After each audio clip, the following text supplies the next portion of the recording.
Bahasa Jawane ile o ile. Ilang lemahe ojo ilang rezekine.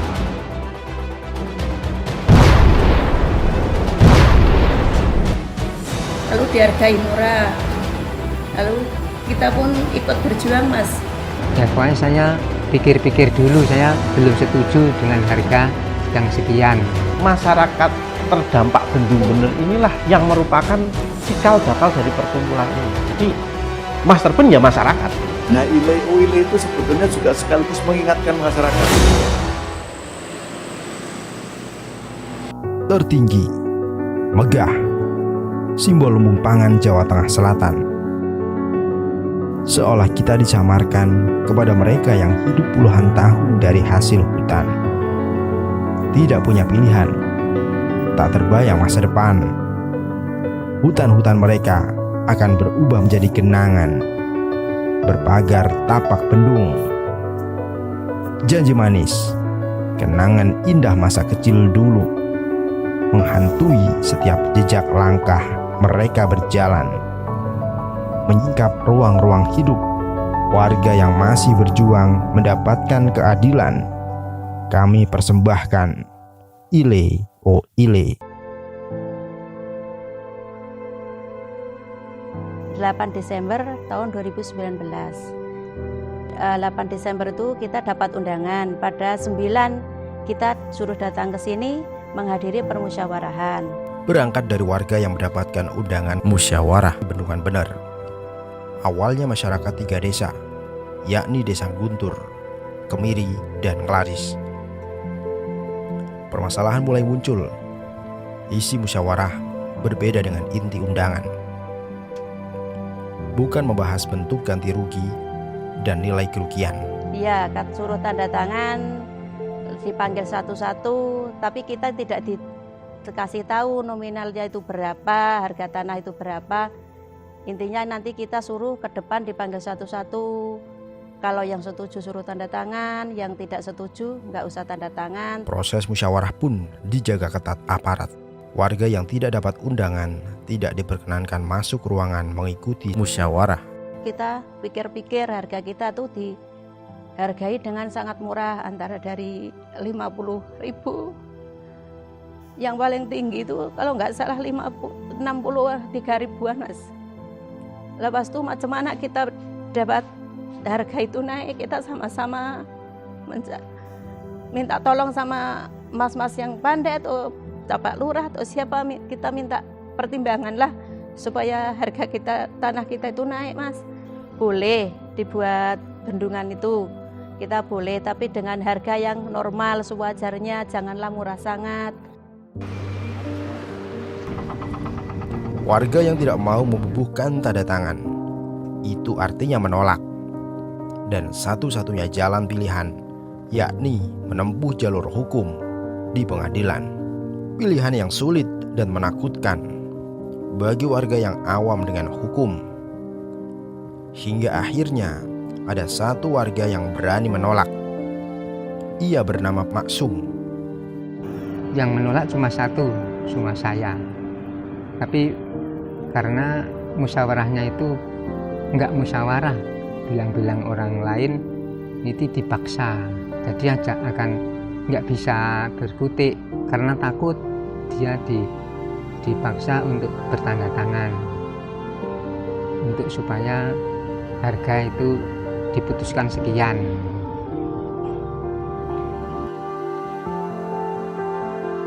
Kemudian hari Pak BPN datang ke rumah saya. Setelah itu saya disuruh mau tanda tangan atau mau dicabut atau tanda tangan gitu. Saya belum akan saya cabut, nanti saya akan pikir-pikir dulu atau gugat atau dicabut gitu. Nah, setelah kemudian hari kawan-kawan sama Pak Wisprun, Pak itu ada dukungan dari Pak Abdullah. Ia memilih tidak tanda tangan dan menempuh jalur hukum. Gugat ke pengadilan. Perjuangannya tidak sia-sia. Ternyata ia menang. bahkan sampai ke tingkat kasasi.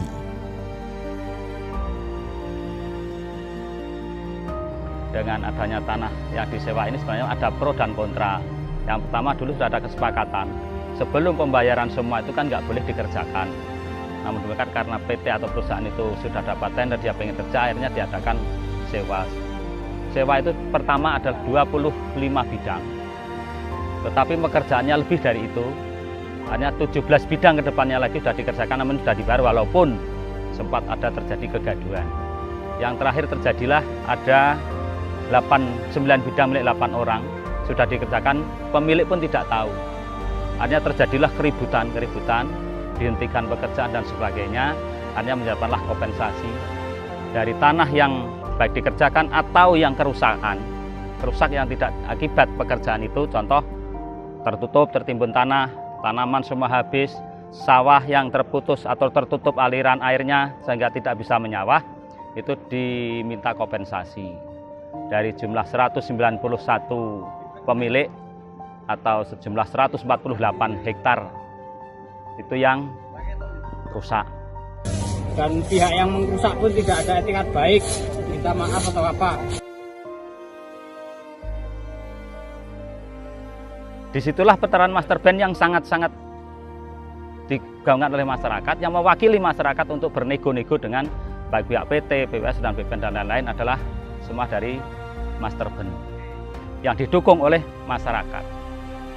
Sebenarnya warga penuh mutlak mendukung proyek ini, cuma karena ada masalah-masalah itu yang harus diselesaikan. Tanggal 19 Desember 2019, masyarakat menggelar mujahadah, doa bersama, dan diikuti seluruh warga.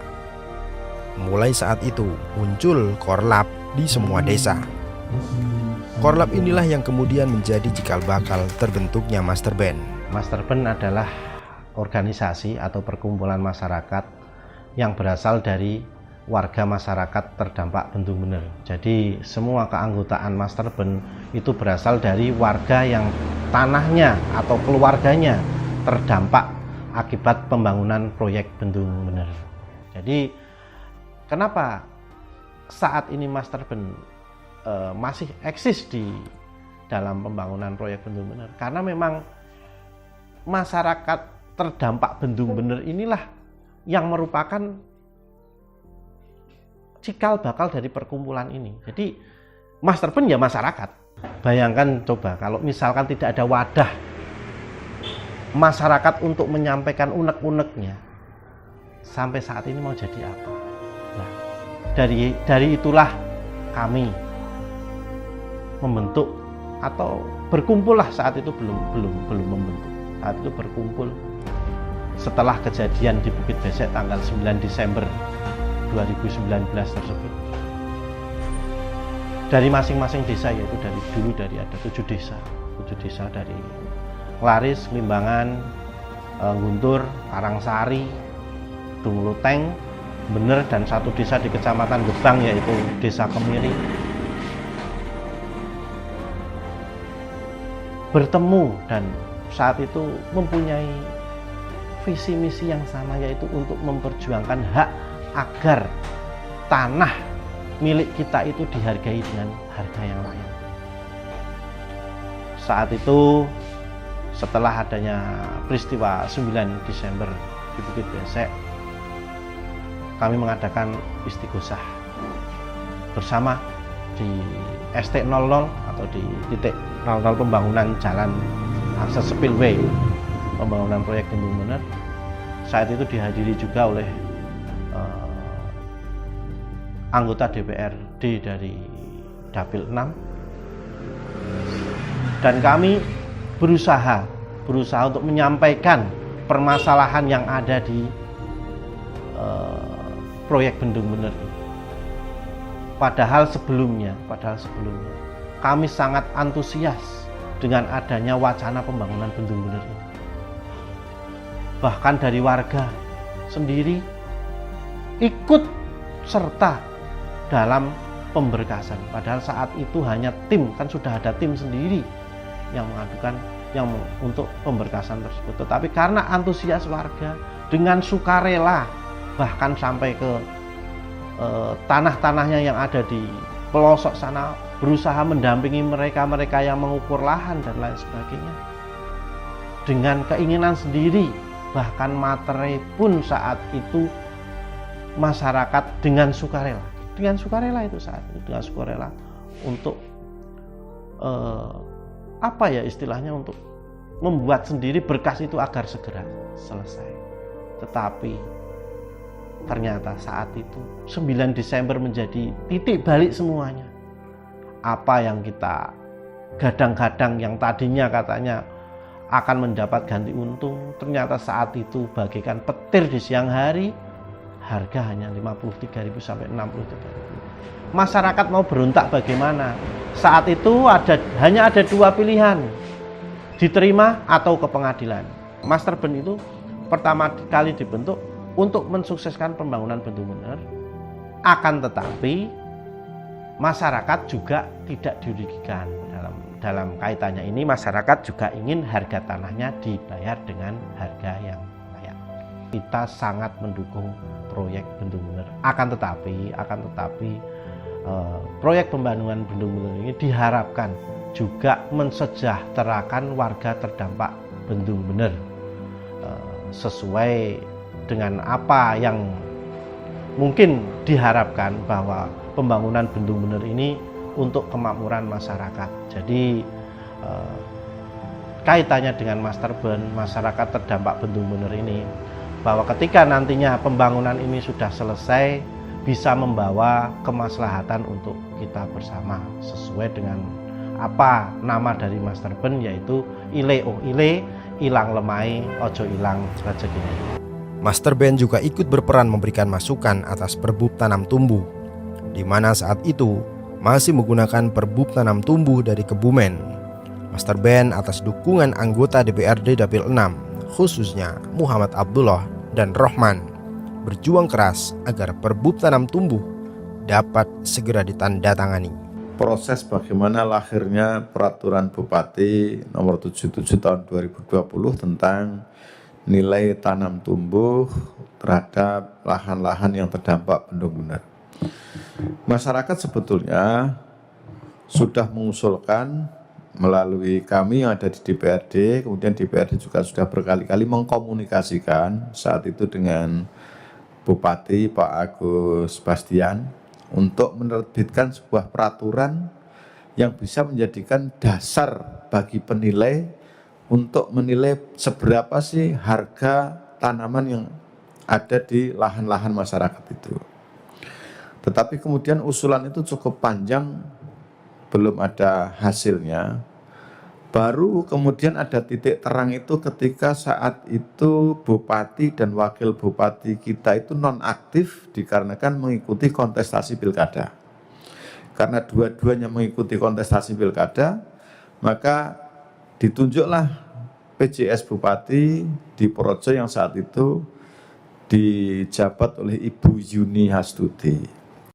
PJS Bupati saat itu menginformasikan ke saya bahwa draft tentang Perbub Tanam Tumbuh sudah sampai di mejanya, sudah beliau baca dan itu realistis, apalagi beliau menyampaikan bahwa saya ini adalah sarjana pertanian yang sangat paham terhadap nilai-nilai keekonomian terhadap tanam tumbuh dan sebagainya.